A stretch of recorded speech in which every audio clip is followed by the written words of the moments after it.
Assalamualaikum everyone, welcome to my channel Ideastic Online and welcome to another very important video. जैसे कि last video मैंने upload की थी on the topic what is money laundering, what is the process of money laundering and what are the methods of money laundering. So today we'll discuss in detail what is structuring in money laundering. So now let's jump onto the topic and discuss what structuring is in money laundering. Take an example. एक account है मेरा, bank account किसी भी bank में, ठीक है, और मुझे मनी लॉन्ड्रिंग करनी है. जैसे मैंने अपनी पिछली वीडियो में बताया था कि मनी लॉन्ड्रिंग के 3 स्टेप्स होते हैं. Number 1 placement, number 2 layering, number 3 integration. तो व्हाट इज प्लेसमेंट? कि भाई बैंक में पैसा डिपॉजिट करवाना है. सो स्ट्रक्चरिंग स्टार्ट्स फ्रॉम प्लेसमेंट. अब मैंने जैसे एग्जांपल पहले भी दी थी आपको कि मेरी एक मंथली सैलरी आती है अकाउंट में, तो बैंक वालों को पता है कि भाई मेरी मंथली सैलरी इतनी गिरेगी, ठीक है, हर मंथ इस डेट को अकाउंट में मेरी क्रेडिट हो जाएगी. लेकिन अचानक से मेरे पास 1 करोड़ रुपए जमा हो जाते हैं, तो बैंक मुझसे क्वेश्चन करेगा कि ये सोर्स ऑफ फंड इसका क्या है.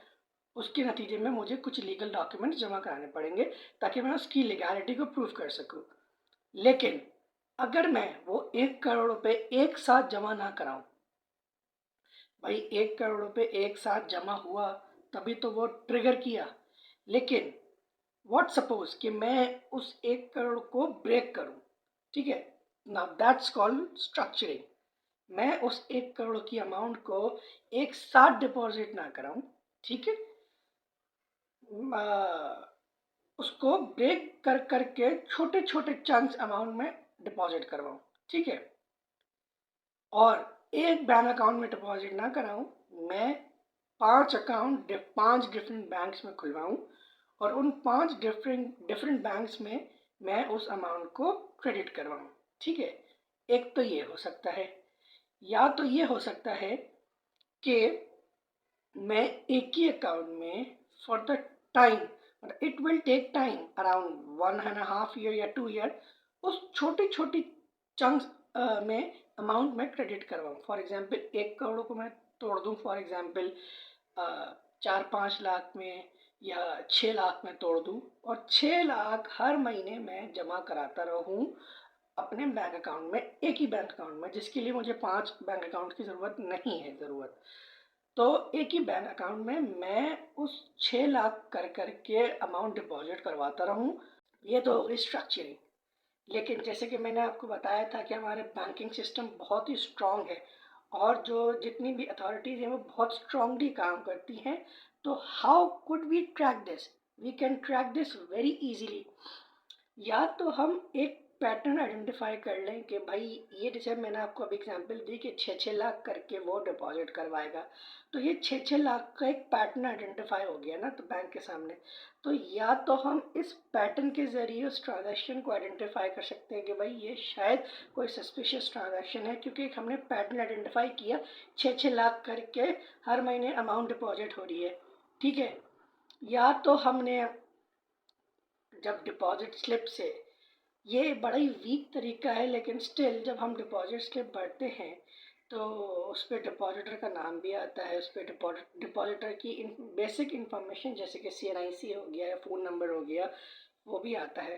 तो ये भी हमें ट्रेस करने में आसानी होगी कि हम उस का नाम या उसका CNIC से आइडेंटिफाई कर लें कि ये या तो ये बंदा सेम है या तो ये कोई और बंदा है, ठीक है. Now, the basic question, what is the difference between smurfing and structuring?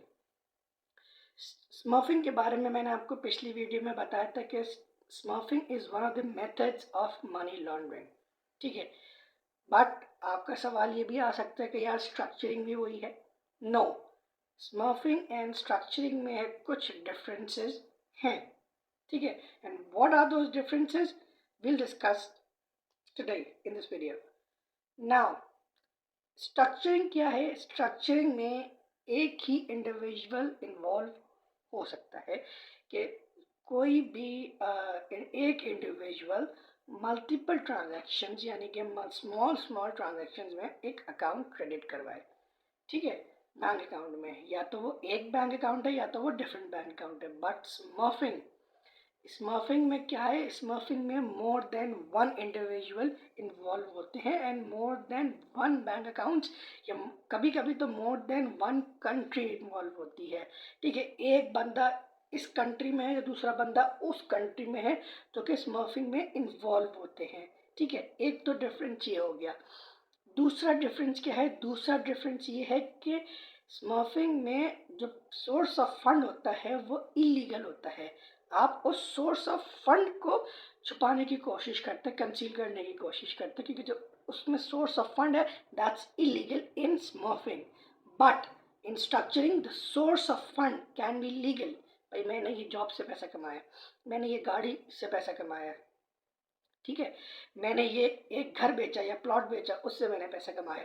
The source of fund in structuring can be legal, but still आप स्ट्रक्चरिंग करके, प्लेसमेंट करके, लेयरिंग करके, इंटीग्रेशन करके मनी लॉन्ड्रिंग करते हो।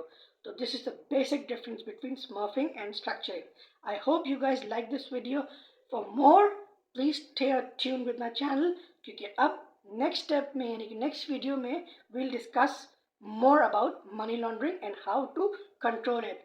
Till then, take care. Allah Hafiz.